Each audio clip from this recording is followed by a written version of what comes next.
مذاق اڑانا، ذلیل کرنا، یہ ساری چیز کام کیا کرتے تھے۔ اور آپ بھی جب لوگوں کو اللہ کی دعوت دیں گے، رسول کی دعوت دیں گے، آپ حدیث کی بات کیجئے گا، آپ قرآن کی آیت کی بات کیجئے گا، لوگ آپ کا بھی مذاق اڑائیں گے، لوگ آپ کے اوپر بھی ٹھٹا کریں گے، لوگ آپ کو ذلیل کرنے کی کوشش کریں گے، لیکن آپ کو پریشان ہونے کی ضرورت نہیں ہے۔ ہمارا کام یہ ہونا چاہیے کہ جو صحیح حدیث ہے لوگوں تک پہنچا دیا جائے۔ گرچہ دنیا کے اکثر لوگ اس پر عمل نہیں کرتے ہو، ہم کو اس سے کوئی سروکار نہیں ہے۔ ہمارا مقصد یہ ہونا چاہیے کہ جو قرآن کی صحیح دعوت ہے اس تک وہ لوگوں تک پہنچا دی جائے۔ جو لوگوں کو صحیح حدیث معلوم نہیں ہے ہم لوگوں کو بتائیں گے، گرچہ لوگ اس پر عمل کریں نہ کریں۔ اور جب آپ یہ کریں گے لوگ آپ کے اوپر بھی ہنسی مذاق کریں گے، اور جب آپ کے اوپر یہ ہو تو سمجھیے کہ سنت پر آپ کا عمل ہو رہا ہے۔ ہمارے نبی کے ساتھ بھی ہنسی مذاق کیا گیا اور آپ کے ساتھ بھی ہنسی مذاق ہو رہا ہے۔ آپ کو بھی وہابی، اہل حدیث، نجدی، نہ جانے کیا کیا لقب ملیں گے، پریشان ہونے کی ضرورت نہیں ہے۔ تہہ دل سے اس کو قبول کیجئے کہ آپ نبی کی سنت پر عمل کر رہے ہیں، نبی کی دعوت کو لوگوں تک پہنچا رہے ہیں، پریشان ہونے کی ضرورت نہیں ہے۔ اور قرآن میں اس کا ذکر کیا گیا کہ کیسے مذاق اڑایا کرتے تھے۔ ان الذین اجرموا، سورہ مطففین کے اندر آخری کی چند آیاتیں ہیں۔ ان الذین اجرموا كانوا من الذین آمنوا یضحکون، کہ بے شک کافر لوگ مومنوں کا مذاق اڑایا کرتے تھے، اور صرف مذاق نہیں اڑایا کرتے تھے، وَإِذَا مَرُّوا بِهِمْ يَتَغَامَزُونَ، اور جب پاس سے گزرتے آنکھ مارا کرتے تھے، یہ دیکھو مسلمان ہے، یہ دیکھو اللہ اور اس کے رسول کی بات کرتا ہے، مذاق اڑاتے تھے۔ وَإِذَا انقلبوا إِلَىٰ أَهْلِهِمْ انقلبوا فَكِهِينَ، اور جب اپنے گھروں پہ جاتے تھے تو مزے لے لے کر جاتے تھے، باتوں کو کیا کرتے تھے، یہ دیکھو کیسی بات کر رہا ہے، کہتا ہے کہ ہمارے اوپر فرشتہ آتا ہے، کہتا ہے کہ یہ اللہ کی بات کر رہا ہوں میں، کہتا ہے کہ میں رسول بن گیا ہوں، ایسی ایسی باتیں یہ لوگ مطلب بات پھینکا کرتے تھے، طنز مارا کرتے تھے۔ وَإِذَا رَأَوْهُمْ قَالُوا إِنَّ لَضَالُّونَ، اور جب دیکھتے تھے مسلمانوں کو،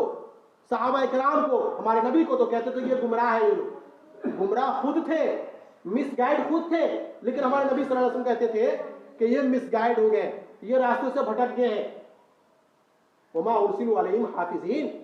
کہ کیا یہ ان کے اوپر یہ نگہبان بنا کر بھیجے گئے ہیں؟ کیا اللہ نے ان کو کوئی پد دے کر بھیجا ہے، کوئی عہدہ دے کر بھیجا ہے کہ جاؤ ان کو فیصلہ سناؤ؟ یہ دنیاوی حال ہے۔ اور اللہ نے کہا وہیں پہ وَمَا فَالْيَوْمَ الَّذِينَ آمَنُوا مِنَ الْكُفَّارِ يَضْحَكُونَ، کہ جب قیامت کا دن قائم ہوگا یہ مسلمان تختوں کے اوپر ٹیک لگائے ہوئے ہوں گے جنت کی، اور جو لوگ جہنم کے اندر جائیں گے ان کا یہ لوگ مذاق اڑا رہے ہوں گے۔ دنیا کے اندر کافر مسلمانوں کا مذاق اڑاتے تھے، اور آخرت کے اندر مسلمان کافروں کا مذاق اڑائیں گے۔ اس کو سورہ مطففین کے اندر بتایا گیا۔ یہ ہوگی مسلمانوں کی شان۔ اس لیے آپ کا اگر مذاق اڑایا جاتا ہے دعوت و تبلیغ کے کام میں، آپ کو پریشان کیا جاتا ہے، ستایا جاتا ہے، آپ کو ڈی موٹیویٹ ہونے کی ضرورت نہیں ہے، ڈیمولائزیشن کا شکار ہونے کی ضرورت نہیں ہے۔ آپ اپنے آپ کو ہمیشہ موٹیویٹ رکھیے، آپ اپنے اندر ہمیشہ اپنے آپ کو ایکٹیو رکھیے، انشاءاللہ دعوت پھیلتی رہے گی، انشاءاللہ یہ توحید کی دعوت لوگوں تک پہنچتی رہے گی۔ آپ مرجھائیں نہیں، آپ جو ہے پست ہمتی کا شکار نہ ہو، آپ کے اندر جو ہے صبر کا دامن چھوٹنا نہیں چاہیے، یہ ہونا چاہیے۔ یہ دوسرا طریقہ ان لوگوں کے اندر دعوت کو روکنے کا جو تھا وہ یہ تھا کہ شکوک و شبہات مبتلا کر دیا ہے مسلمانوں کو۔ ارے یہ کون اللہ کی باتیں، رسول کی باتیں ہیں، شک میں ڈالتے تھے مسلمانوں کو، تاکہ جو لوگ مسلمان ہو گئے ہیں ان کو کسی طرح اپنے دل پر پھیلا دیا جائے۔ اور میں کہتا ہوں کہ آج اگر کوئی آدمی حق کو قبول کرتا ہے،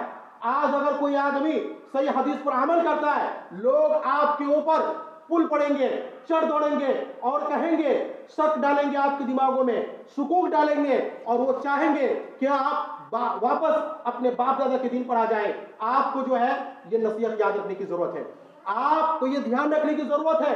کہ آپ جس چیز پر عمل کر رہے ہیں اس کا قرآن سے تعلق ہے یا نہیں ہے، حدیث کا اس سے تعلق ہے یا نہیں ہے، یہ ہونا چاہیے۔ چوتھا طریقہ ان لوگوں کا یہ تھا کہ قرآن کا بدل، قرآن کے مقابلے میں کوئی ایسی چیز ہونی چاہیے جو لوگوں تک پہنچے۔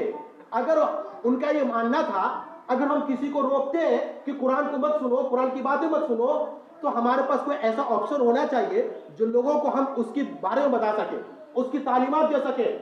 بتایا جاتا ہے، ابن ہشام کی روایت ہے، یہ تاریخ ابن ہشام کے اندر اس کو ذکر کیا گیا، نضر بن حارث نام کا ایک آدمی وہ ہیرا گیا، وہاں انہوں نے پہلے کے بادشاہوں کے واقعات سنے، یاد کیے، رستم اور اسفندیار کے قصے اور واقعات سکھا، اور بہت ساری کرامت اور بہت سارا جو وہ ٹریننگ لے کر وہاں سے آیا ہیرا سے۔ اور نبی صلی اللہ علیہ وسلم جہاں بھی جاتے اللہ کی بات کرتے، رسول کی بات کرتے، قرآن کی بات کرتے، یہ آدمی پیچھے سے جاتا اس آدمی کے پاس اور وہ جو ٹریننگ لے کر آیا تھا پہلے کے بادشاہ کا واقعات کو سناتا، تاکہ لوگوں کے ذہن میں یہ قصے کہانی آئے، لوگوں کے ذہن میں یہ قرآن کی باتیں نہ آئے۔ اور میں آپ کو بتاتا ہوں کہ آج کے زمانے میں بھی آج بھی مسلمانوں کے اندر ایسی بہت سی جماعتیں ہیں جو لوگوں کو قصے کہانی کے اندر الجھائے ہوئے ہیں، لوگوں کو واقعات کے اندر الجھائے ہوئے ہیں۔ میں آپ کو بتاتا ہوں کہ اگر آپ حق کو قبول کرنا چاہتے ہیں، اگر آپ حق کے متلاشی ہیں، اگر آپ یہ چاہتے ہیں کہ صحیح راستے کو آپ اپنائیں، صحیح راستے کو چنیں، تو آپ کو ان قصے کہانی سے اپنے آپ کو بچانا پڑے گا، یہ افسانے سے آپ کو بچانے پڑے گا، اور آپ کو یہ قرآن کی باتیں سننی پڑیں گی، اور آپ کو یہ صحیح حدیث کو سمجھنا پڑے گا اور اس پر عمل کرنا بھی پڑے گا۔ تب جا کر کے آپ صحیح راستے پر جمے رہیں گے، تب جا کر کے صحیح دعوت کو آپ قبول کر پائیں گے۔ ان کا یہ بھی ایک طریقہ تھا، ان کا ایک طریقہ اور بھی تھا۔ جب یہ سارے طریقے ہار گئے، انہوں نے ڈیل کیا ہمارے نبی صلی اللہ علیہ وسلم سے، کہا کہ ایسا کیوں نہیں کرتے کہ ایک سال جو ہے آپ ہمارے معبود کی پوجا پاٹ کر لیجئے، اور ایک سال جو ہے ہم آپ کے رب کی عبادت کر لیں گے۔ ڈیل کیا کسی طرح سے کہ آپ ایک سال ہمارے معبود کی پوجا پاٹ کیجئے، عبادت کیجئے، اور ایک سال ہم آپ کے رب کی عبادت کریں گے۔ دعوت کو روکنے کے لیے دیکھیں کیسے کیسے شیطانی ہٹ کنڈے ان کے دماغ میں آ رہے ہیں ان لوگوں کے۔ نبی صلی اللہ علیہ وسلم کے پاس ڈیل ہوا، اور نبی صلی اللہ علیہ وسلم کیا جواب دیتے؟ آسمان سے جواب آ گیا، قُلْ يَا أَيُّهَا الْكَافِرُونَ۔ اعلان ہو گیا کہ نہیں کہہ دیجئے بھیا تمہارے لیے تمہارا دین، میرے لیے میرا دین ہے، اگر تم کو قبول کرنا ہے تو میرا دین قبول کرو، کیونکہ برحق صحیح راستہ یہی ہے، ہمارا ہی دین صحیح ہے، یہی دعوت حق پر ہے۔ تو ڈیل اگر ہوگی تو یہ ہوگی کہ تم کو قبول کرنا پڑے گا، اور ڈائریکٹ قبول نہیں کرنا ہے تم اس کو سیکھو، سمجھو، تفتیش کرو، غور و فکر کرو، اور اس کے بعد تمہارا ویلکم ہے، موسٹ ویلکم ہے، خوش آمدید ہے، استقبال ہے، اہلاً و سہلاً مرحبا، کوئی زور زبردستی نہیں ہے۔ لیکن اگر تم چاہو گے ادلا بدلی، یہ ہونے والا نہیں ہے، یہ اوپر سے اعلان ہو گیا۔ اور آج بھی آپ کے ساتھ یہ معاملہ ہو سکتا ہے کہ بھیا کبھی تم ہمارے طریقے سے نماز پڑھ لو بنا رفع الاذان کے، کبھی ہم رفع الاذان کر لیں گے، کبھی تم آمین مت بولا کرو، کبھی ہم تمہارے لیے آمین بول دیا کریں گے، کبھی تم بھی ہمارے چکر لگا لیا کرو درباروں میں، کبھی ہم تمہاری مسجدوں میں بھی آیا کریں گے۔ یہ ڈیل ہم کو نہیں کرنا ہے، ہم ڈیل کریں گے تو صرف اور صرف توحید کے ساتھ ڈیل کریں گے۔ اگر ہم ڈیل کریں گے تو رسول صلی اللہ علیہ وسلم کی سنتوں کے ساتھ ڈیل ہوگا، اور یہ صحیح ڈیل ہوگا، تب اللہ کی دعوت عام ہوگی، تب رسول کی دعوت عام ہوگی۔ اور ورنہ آپ نے ڈیل کر لیا، پہلے بھی اللہ اور اس کے رسول کی دعوت لوگوں تک صحیح سے نہیں پہنچے گی، اب بھی صحیح سے نہیں پہنچے گی، اور لوگ وہی قصے کہانی میں الجھے رہیں گے۔